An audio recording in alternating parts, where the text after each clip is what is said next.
Break کے بعد ایک بار پھر خوش آمدید. اور ناظرین, گزشتہ روز مولانا فضل الرحمان صاحب نے پریس کانفرنس کی جس میں 3 قوتوں کو شدید تنقید کا نشانہ بنایا. ایک تو وہ کہتے ہیں کہ حکومت میں کوئی دم خم نہیں ہے کہ وہ ہماری شکایات کا ازالہ کر سکے یا نقصانات کی تلافی کر سکے.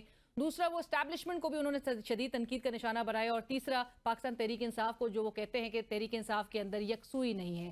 اب مولانا صاحب فریش الیکشنز ڈیمانڈ کر رہے ہیں, وہ کہتے ہیں نئے انتخابات ہوں, لیکن وہ انتخابات کا مطالبہ کس سے کر رہے ہیں, اس حوالے سے گفتگو ہوگی.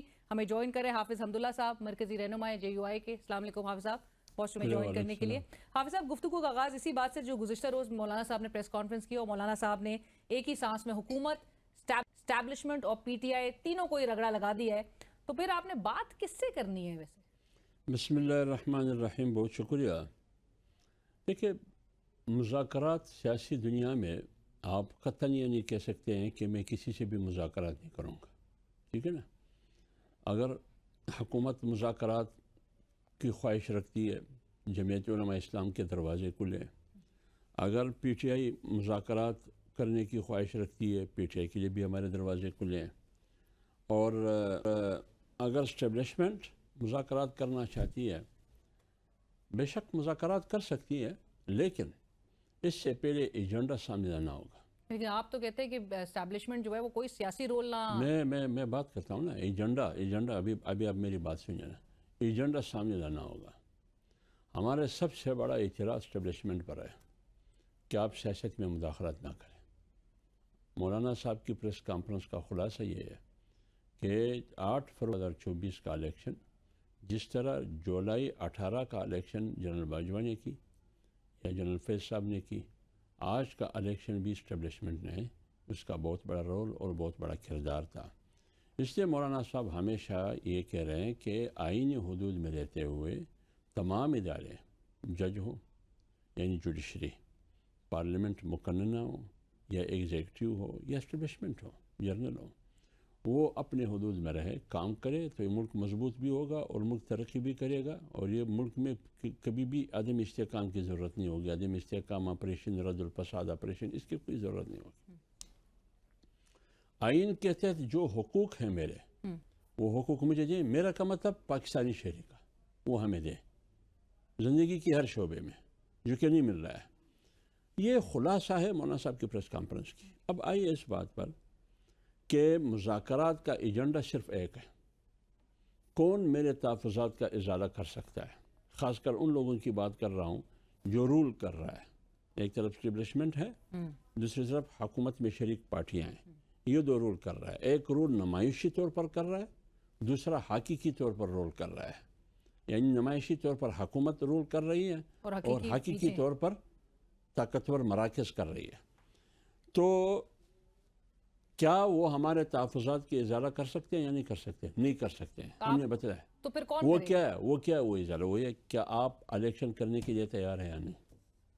اناؤنس کرے الیکشن, پھر بات ہوگی. حافظ صاحب, جب آپ کہتے ہیں کہ حکومت میں دم خم نہیں ہے کہ وہ ازالہ کر سکے, تو پھر آپ اسٹیبلشمنٹ کی طرف دیکھ رہے ہیں؟ نہیں, میں کسی کی طرف نہیں دیکھ رہا ہوں. جو نئے الیکشنز کون کروا کے دے گا؟ جو بھی کروائے گا, نہیں جو بھی مطلب اسٹیبلشمنٹ ہی آئین کے حدود میں رہتے ہوئے اختیارات کس کا ہے؟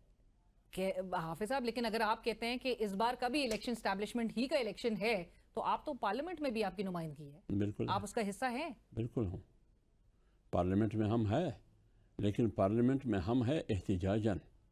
اگر ہم احتجاجاً نہ ہوتے پارلیمنٹ میں تو پھر ہم میدان میں احتجاج بھی نہ کرتے. اسی لیے ہم میدان میں پارلیمنٹ سے باہر احتجاج کر رہے ہیں کہ ہم جو ایوان میں بیٹھے ہیں, جنگ صرف ایوان میں نہیں لڑیں گے. اس لیے ہم کہتے ہیں کہ ایوان نہیں, یعنی جنگ صرف ایوان میں نہیں ہوگی, بلکہ ایوان میں بھی ہوگی اور ایوان سے باہر میدان میں بھی ہوگی. تو اس لیے یہ ہماری لڑائی احتجاجاً ہم بیٹھے ہیں. دوسری بات یہ ہے, جو آئینی رول کی آپ بات کر رہے ہیں, تو نئے الیکشنز آپ کو کروا کے وہ اپنے آئینی نئے الیکشن اور دوسری بات یہ گارنٹی ہمیں کون دے گا کہ اسٹیبلشمنٹ سیاست میں الیکشن میں جو امور ہے سیاستدان سے تعلق رکھتے ہیں, ان کا اپنا آئینی حدود ہے, وہ اپنے آئینی حدود میں رہے, ان چیزوں میں وہ دخل نہ ہو. یہ گارنٹی کون دے سکتا ہے؟ صاف شفاف انتخابات, غیر جانبدارانہ انتخابات اس وقت تک ممکن نہیں ہے جب تک ادارے دخیل ہو. جب ادارے دخیل نہ ہو پھر ہو سکتا ہے, لیکن یہ گارنٹی کون دے گا؟ آج اگر ہم باتیں سنتے ہیں، آپ کی بات سنتے ہیں، کسی اور کی سنتے ہیں کہ عمران خان کی گارنٹی کو نہیں دے سکتا ہے، ورنہ بات ہر کوئی اس کے ساتھ کرنے کے لیے تیار ہے۔ لہٰذا ہمیں کون گارنٹی دے سکتا ہے کہ آئندہ الیکشن صاف اور شفاف ہوں گے، غیر جانبدارانہ ہوں گے، جس میں طاقتور مراکز کی مداخلت نہیں ہوگی، جو آئینی تقاضا بھی ہے، تو یہ گارنٹی کون دے گا؟ لہٰذا اس لیے مولانا صاحب نے کہا کہ میری تحفظات کا ازالہ موجودہ حکومت میں وہ دم خم نہیں ہے کہ وہ میرے تحفظات کا ازالہ کر سکے۔ اور جہاں تک آپ نے بات کی، تحفظات کا ازالہ بھی نہیں ہوگا تو معاملات اسی طرح سے پھر آگے چلیں گے۔ بالکل، ہماری تاریخ جاری رہے گی۔ ابھی بھی ہم نے اعلان کیا ہے 5 اگست کو، جو 2019 5 اگست کو آپ کو یاد ہوگا، مقبوضہ کشمیر کی جو 370 آئین کا جو انڈیا کا وہ ختم کر کے ان کی مستقل حیثیت ختم کی۔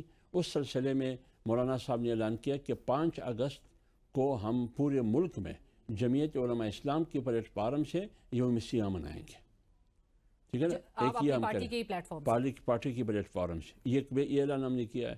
ایک اعلان 7 ستمبر کو مینار پاکستان میں ایک بہت مثالی اجتماع ہم کر رہے ہیں لاہور میں۔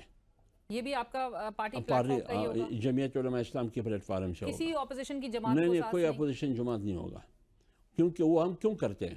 اس لیے کرتے ہیں کہ 7 ستمبر 1974 کو پارلیمنٹ نے فیصلہ کیا کہ جو قادیانی ہے وہ نان مسلم ہے، لہٰذا اس کے 50 سال پورے ہونے والے ہیں اس فیصلے کی، پارلیمنٹ کی اس فیصلے کی۔ لہٰذا یوم الفتح کے طور پر یا گولڈن جوبلی کے طور پر ہم 50 سالہ وہ اجتماع ہم کر رہے ہیں اس میں۔ دوسری ہم نے اعلان کیا ہے کہ تحریک جمعیت علماء اسلام چلائے گی، فی الحال تنہا چلائے گی، بغیر کسی پارٹی سے اتحاد کرتے ہوئے۔ تحریک انصاف کے ساتھ اب نہیں کوئی اتحاد ہوگا؟ اب تحریک انصاف کے بارے میں آپ نے جو سوال کیا کہ مولانا صاحب نے 3 قوتوں کو تنقید کا نشانہ بنایا، اس نے آپ نے پی ٹی آئی کا نام بھی لیا اور صاحبزادہ رضا صاحب کا نام بھی لیا۔ دیکھیے، ہم نے پی ٹی آئی کو تنقید کا نشانہ ایسا نہیں بنایا کہ جس کی ہم بے عزتی کرتے ہیں یا توہین کرتے ہیں۔ مولانا صاحب نے جو کہا، مولانا صاحب نے کہا کہ پی ٹی آئی نے ہمارے ساتھ رابطے کیے ہیں، بار بار ان کے وفود آئے، جس کو ہم ویلکم کہتے ہیں، احترام بھی کرتے ہیں۔ جب گھر پر آتے ہیں ان کی خواہش بھی ہے کہ ہم اکٹھے چلیں، پر اعتماد نہیں کر رہے۔ لیکن نہیں، بات یہ نہیں، بات یہ ہے کہ ان کی جو قیادت ہے اس میں یکسوئی نہیں ہے۔ ابھی فرض کرے کل تک عمر ایوب جنرل سیکریٹری تھے، آج وہ مستعفی ہو چکے ہیں، لیکن کیوں مستعفی ہو چکے ہیں آپ کو پتہ ہے؟ ان کی پارٹی کے اندر کیا صورتحال ہے؟ یہ تو ان کے پارٹی کے اندر کا معاملہ ہے۔ میں تو یہی کہہ رہا ہوں نا، اس کی پارٹی کے اندر کے معاملے میں تمہیں دخل اندازی نہیں کر رہا ہوں کہ یہ کیوں ہے، کس کی وجہ سے ہے، یہ آپ کیوں کر رہے ہیں، مجھے حق ہی نہیں ہے کہ اس کے بارے میں ہم پوچھیں۔ میں صرف یہ کہتا ہوں کہ جب مولانا کے ساتھ ملتے ہیں، آپ ایک مسئلے کے حل کی طرف جا رہے ہیں، کوشش یہ ہے کہ ہم متحد ہو کے آگے بڑھے، جو رکاوٹیں ان کو بیچ میں سے نکال دیں، اس کا ازالہ ہم کر سکے۔ جمعیت علماء اسلام کی جو تحفظات ہے اس کو سامنے رکھتے ہوئے کیا ہم ایک ٹی او آر پر متفق ہو سکتے ہیں یا نہیں ہو سکتے ہیں؟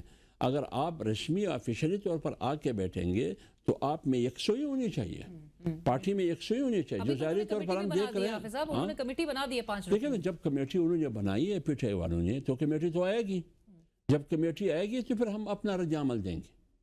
کمیٹی کی نوعیت ہم دیکھیں گے، کمیٹی کی اختیارات کو دیکھیں گے، وہ اس وقت جب کمیٹی آئے گی اس پر پھر ہم رائے دے سکتے ہیں۔ ابھی تک کمیٹی آئی نہیں ہے۔ کیا پتہ ویسے حافظ صاحب، یہ عمران خان صاحب چونکہ تحریک انصاف کہتی ہے کہ ہر ڈیسیشن، ہر فیصلہ عمران خان صاحب جیل سے بیٹھ کے لے رہے ہیں، سو ان کی ایک یہ حکمت عملی بھی ہو سکتی ہے کہ اتنی کنفیوژن پھیلا دیں، مختلف بیانات جو ان کی پارٹی کی جانب سے دیے جا رہے ہیں۔ یہ تو مجھے معلوم نہیں ہے کہ عمران خان صاحب کنفیوژن پھیلا رہے ہیں، اور اپنی پارٹی کے اندر سب سے زیادہ اگر وہ کنفیوژن پھیلا رہے ہیں، مجھے نہیں پتہ، تو سب سے زیادہ اس کا نقصان تو ان کی پارٹی کو ہوگی، تو پھر پارٹی کنفیوز ہوگی نا۔ نہیں، لیکن پارٹی کے رہنما ہو سکتا ہے الائنڈ اس بات پہ ہوں کہ جتنے مختلف بیانات ہوں گے تو اس سے تو مخالفین عمران خان صاحب کے نہیں، اگر وہ یہ چاہتے ہیں کہ عمران خان کی رہائی ہم چاہتے ہیں، تو جب آپ کنفیوز ہوں گے، مختلف بیانات ہوں گے، تو پھر رہائی کیسے ہوگی؟ تو رہائی کے لیے وہ کولیبریٹ کرنا بھی چاہتے ہیں اپوزیشن کی تمام جماعتوں کے ساتھ، جس پر آپ کہہ رہے ہیں کہ آکے ڈسکس کریں۔ پہلے یکسوئی دکھائی ہے نا، مولانا صاحب نے کہا کہ پہلے یکسوئی دکھائی ہے۔ لیکن عمران کہتے ہیں حافظ صاحب کہ بات ہوگی تو صرف اور صرف اسٹیبلشمنٹ سے، کیا یہی نقطہ ہے کہ جس کی وجہ سے اعتماد مولانا صاحب کا وہ حاصل کرنے میں تھوڑا ابھی تک ناکام رہے؟ نہیں، اس کا مجھے علم نہیں ہے۔ ابھی تک یہ بات اس بات کی نوبت اور آئی نہیں ہے کہ وہ کیا چاہتے ہیں اور کس سے مذاکرات چاہتے ہیں. وہ صحافیوں سے ملتے ہیں. نہیں میں تو اپنی بات کر رہا ہوں نا. جو وہ جے یو آئی کے وہ بڑا پاس آئے کلیئر ہے, انہوں نے بات کرنی ہے ان سے جن کے پاس نہیں اختیار ہے. میری بات سنیے, جب وہ جے یو آئی کے پاس آئے گی اس کا ایجنڈا کیا ہوگا, وہ کیا چاہتی ہے پی ٹی آئی والے, ان کی قیادت کیا چاہے گی, اس کے بعد پھر ہم دیکھیں گے کہ مسئلے کا حل یہ ہے کہ ہم نے اسٹیبلشمنٹ سے مذاکرات کرنی ہے. اگر مذاکرات اسٹیبلشمنٹ سے کرنی ہے تو پھر ہم اس کو سیاست میں مداخلت کی دعوت دے رہے ہیں. ہم تو یہ کہہ رہے ہیں کہ وہ سیاست میں دخیل نہ ہوں. آئین موجود ہے, اس میں مذاکرات کی کیا ضرورت ہے. لیکن آپ نے بھی وہ سوال اٹھایا کہ گارنٹی تو پہ کوئی دے, گارنٹر کون ہوگا؟ دیکھیں نا, گارنٹر جو بھی ہوگا, آئین ہے بیچ میں. ہم کہتے ہیں کہ ہمیں یہ گارنٹی دے کہ ہم سیاست میں مداخلت نہیں کریں. یار بچے تو نہیں ہیں, آئین بھی سمجھتے ہیں, اور ہمیں بھی کہتے ہیں کہ سیاستدان بھی آئین سمجھتے ہیں اور ہم بھی سمجھتے ہیں, دونوں آئین سمجھتے ہیں. لیکن جب اس پر عمل کرنے کے لیے کوئی تیار نہیں ہے تو پھر سمجھنے کا فائدہ ہی کیا ہے. صحیح بات, بالکل. قرآن ہم سب سمجھتے ہیں, جو سمجھنے والے ہیں وہ سمجھتے ہیں, لیکن جب قرآن پر عمل ہی نہیں ہے تو پھر ہم کیا کریں. حافظ صاحب, وہ کون سی 3 بڑی شکایات تھیں جب آپ کہتے ہیں کہ حکومت میں دم خم نہیں ہے کہ ہماری شکایت کا ازالہ کر سکے, وہ کون سی 3؟ میں نے 3 شکایت کی بات نہیں کیا. دیکھیں نا, اصل شکایت ہماری حکومت سے نہیں ہے. اصل شکایت حکومت جس کے سہارے کھڑی ہے اس سے ہمیں شکایت ہے. تو لہٰذا جو شکایت ہمیں اس قوت سے ہے جس قوت کے بل پر, جس کے کندھوں پر, جس کے سہارے وہ وفاق میں حکومت کر رہے ہیں, یا سندھ میں حکومت کر رہے ہیں, یا بلوچستان میں کر رہے ہیں, یا وفاق اور پنجاب میں کر رہے ہیں, اس قوت سے ہمیں شکایت ہے. اس قوت سے ہمیں شکایت ہے. کیا اس شکایت کا ازالہ میاں شہباز شریف کر سکتا ہے؟ وہ آصف زرداری کر سکتا ہے. تو اس لیے ہم کہتے ہیں کہ دم خم نہیں ہے کہ وہ شکایت کا ازالہ کرے. حافظ صاحب, آخری سوال. آج ایک طرف جہاں مولانا فضل الرحمان صاحب نئے الیکشنز ڈیمانڈ کر رہے ہیں, وہ کہتے ہیں فریش الیکشنز ہونے چاہیے, یہ مطالبہ بھی آپ کا دوسری سیاسی جماعتیں بھی جو ہے وہ انڈورس کرتی ہوئی دکھائی دے رہی ہیں, لیکن دوسری طرف آج ہی سپریم کورٹ میں آپ کی جماعت جو ہے وہ الیکشن کمیشن آف پاکستان کے موقف اور اقدام کو وہ انڈورس کر رہی ہے, وہ درست قرار دے رہی ہے مخصوص نشستوں سے متعلق. دیکھیں میری بات سنیں, مطلب کون سا ویسے آپ کا موقف مانا جائے؟ نہیں, میں نے آپ کو کہا کہ ہم پارلیمنٹ میں ہیں نا. اگر ہم ایک طرف یہ ہم گئے پارلیمنٹ میں بیٹھے تو پھر تو پارلیمنٹ کے حوالے سے جو بھی صورتحال ہو, عدالت میں ہو یا الیکشن کمیشن میں ہو, میری پارٹی کا تو ایک موقف ہوگا یا نہیں ہوگا. فرض کرے الیکشن کمیشن نے فیصلہ کیا, مخصوص نشستوں کو انہوں نے تقسیم کی, میں نے تو تقسیم نہیں کی, حالانکہ ہم فریق بھی نہیں تھے اس میں. لیکن جس کی تھی وہ سیٹیں. میری بات تو سنیے نا, میں تو فریق نہیں تھا, مجھے تو الیکشن کمیشن نے بلایا. پھر ہمارے بہاف پہ وکیل گئے, وکلا گئے, انہوں نے تقسیم کی, فیصلہ سنایا. لہذا جب فیصلہ انہوں نے سنایا تو انہوں نے کسی قانون کو سامنے رکھتے ہوئے سنایا ہوگا یا آئین کو سامنے رکھتے ہوئے سنایا ہوگا, ہوا میں تو نہیں سنایا ہے. جب انہوں نے فیصلہ سنایا ہے, ایک چیز ہمیں دی ہے, اگر سپریم کورٹ فیصلہ کر رہی ہے کہ آپ کو ملنا چاہیے تو ٹھیک, اگر وہ کہتے ہیں کہ نہیں ملنا چاہیے, الیکشن کمیشن کا فیصلہ غلط ہے, تو ہمیں کیا ہے. لیکن ہم نے ایک موقف کی حمایت کی, الیکشن کمیشن کی حمایت ہم نے کی. لیکن آپ کی جماعت سے پھر یہ سوال زور پکڑے گا کہ آپ ایک طرف کہتے ہیں کہ اسٹیبلشمنٹ نہیں الیکشنز کروائے, لیکن اسی الیکشن میں آپ کو مخصوص نشستیں بھی پوری چاہیے. نہیں, لیکن جب میں پوری چاہیے, جب ہمیں مل رہے ہیں, جب ایک چیز ہمیں مل رہا ہے, کسی اور کی بھی نہیں, کسی اور نے خود نقصان کیا ہے. میں نے ابھی بھی ادھر اسما شرازی کے پروگرام میں کہا, میں نے کہا آپ لوگوں نے نقصان کیا ہے, آپ لوگوں نے خود نقصان کیا ہے. ان کو پتہ ہے کہ ہم نے کہاں مار ہمیں کہاں پڑی ہے. لہٰذا وہ قانون کے راستے ہیں. اگر الیکشن کمیشن کا ایک ورژن ہے اور پشاور ہائی کورٹ کچھ اور کہہ رہے ہیں, آج سپریم کورٹ اسی قانون کو, مطلب وہ کیا فیصلہ کرتے ہیں, اس میں ہم کیا کر سکتے ہیں. یہ تو قانون اور قانون کے ماہرین. لیکن آپ نے کہا کہ آپ نہیں جا رہے تھے, پر الیکشن کمیشن ہم نے بلایا, آپ کی جماعت کو بلایا, فورسفلی بلایا. حافظ صاحب بہت شکریہ ہمیں جوائن کرنے کے لیے. اور ناظرین اسی کے ساتھ ہی بڑھیں گے ایک بریک کی طرف, لیکن بریک سے جب ہم واپس آئیں گے تو آپ کو دکھائیں گے کہ موجودہ حکمرانوں کے جھوٹے دعووں پر سچی جو اور حقیقی جو رد عمل سامنے آیا ہے وہ ہماری عوام کا ہے. وہ کیا کہہ رہے ہیں موجودہ مہنگائی کے حوالے سے, بریک کے بعد آپ کو سناتے ہیں.